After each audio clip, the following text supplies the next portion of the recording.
inna nasrullahil qarib, yang artinya mengira bahwa kamu akan masuk surga padahal belum datang kepadamu cobaan seperti yang dialami orang-orang terdahulu sebelum kamu. Mereka ditimpa kemaratan, penderitaan, dan diguncang dengan berbagai cobaan, sehingga Rasul dan orang-orang yang beriman bersamanya berkata, kapankah datang pertolongan Allah? Ingatlah, sesungguhnya pertolongan Allah itu dekat. Quran Surah Al-Baqarah ayat 214. Ala inna nasrullahil qarib, pertolongan Allah itu sangat dekat. Rasulullah Shallallahu Alaihi Wasallam bersabda, jika Allah mencintai seorang hamba, maka dia akan mencobanya dengan cobaan yang tidak ada obatnya. Jika dia sabar, maka Allah memilihnya, dan jika dia ridho, maka Allah menjadikannya pilihan. Hadis riwayat At-Tabrani dalam Mujamul Awsat.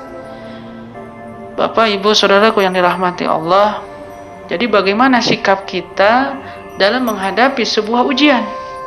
Ya, setidaknya ada 6 sikap yang bisa kita jadikan pedoman untuk menghadapi ujian tersebut, yaitu yang pertama, kita harus bersabar. Karena sikap sabar ini merupakan kunci dalam menyelesaikan berbagai masalah kehidupan. Semakin tinggi tingkat kesabaran seseorang, maka semakin siap pula ia menghadapi suatu masalah. Masya Allah. Yang kedua, kita tuh semakin beriman kepada Allah Subhanahu wa Ta'ala. Jadi di sisi lain, iman itu kadang naik, kadang tuh turun. Betul nggak, Bu? Ya, Pak. Justru dengan adanya ujian, seharusnya semakin meningkatkan keimanan kita kepada Allah Ta'ala dengan memperbanyak amal dan ibadah. Karena di satu sisi ujian adalah wujud kasih sayang Allah Ta'ala terhadap hambanya. Masya Allah. Jadi Allah itu mahabbah, cinta kepada kita, menurunkan rahmatnya, kasih sayang Allah. Karena kita masuk surga, karena itu ada rahmat atau kasih sayang dari Allah. Masya Allah. Yang tadi yang berapa? Yang kedua. Yang sekarang yang ketiga, berzikir. Zikrullah, mengingat Allah. Inti dari berzikir adalah mengingat Allah Ta'ala.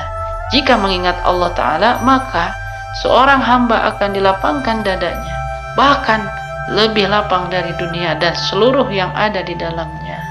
Ya, mudah-mudahan kita semua menjadi umatnya baginda Nabi, hamba Allah yang ahli zikir. Amin ya Allah ya Rabbal Alamin. Yang keempat itu ridho dan berhusnuzon.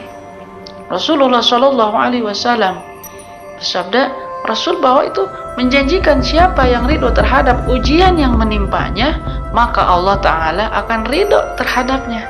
Karena dengan ridho hati kita akan menerima dengan ikhlas tanpa beban. Masya Allah.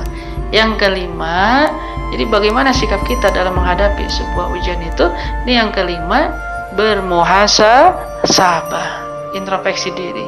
Dalam kajian sehat sebelumnya, bermuhasabah ini, introspeksi diri, selalu ya kita sebanyak-banyaknya berintrospeksi diri, bermuhasabah diri, mengingat sebanyak-banyaknya, mengingat Allah. Dan jangan lupa kita selain beristighfar kepada Allah, mengingat kepada Allah, kita harus mencari bila mana ada seseorang yang telah kita sakiti dengan mulut kita, maka kita harus meminta maafnya.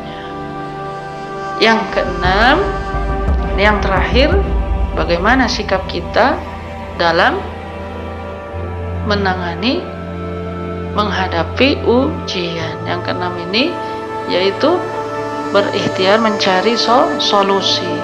Setiap masalah pasti ada solusinya, mustahil tidak ada solusinya. Dan obat pun, Allah menurunkan penyakit pasti menurunkan pula